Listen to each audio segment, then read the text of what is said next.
Now, when you look at that division, as you pointed out, I look at the Rams, and I do not know what to make of the Rams, because every year the Rams give me 3 or 4 games that I think that they are going to be able to compete with Seattle, that they were going to compete with San Francisco and be a playoff team, be a dangerous team. But for every win they have against Seattle, then we see what we saw last week. And it seems like no matter who their quarterback is, what year it is, this is just the Rams. It's like they're the best team that I can't trust in the NFL. Yeah, I just think they're immature. They've always been immature. They have high highs and low lows. You know, they're a high ceiling, low floor team.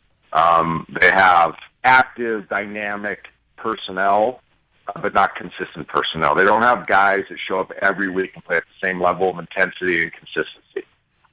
You talk to football people around the league, and they feel the same way I do, that they're the biggest tease in the league. They look great on paper. They look great week to 1 week and then horrible the next. I mean, I walked into the war room on Sunday, and I sit next to Chris Mortensen and Tom Jackson and Tim Hasselback and our boss there at ESPN, Seth Markman, and my assistant Joey. We sit over in the little corner. We have the 9 TVs in front of us, and I red-eyed in, so I get there right before the game starts, and they're all sitting down. My first statement of the day was, I guarantee you the Rams lose to the Redskins today, because that's who the Rams are. Yeah, that's pretty predictable.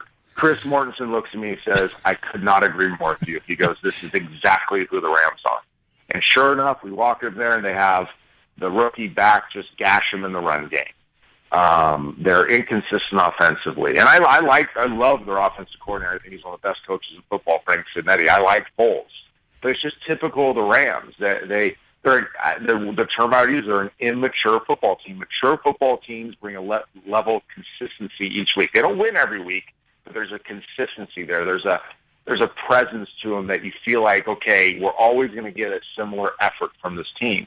You don't get that with the Rams. They're an emotional young group that doesn't have that consistency. I'll tell you what, though, I wouldn't want to play them Sunday off of a loss, because their good is really good.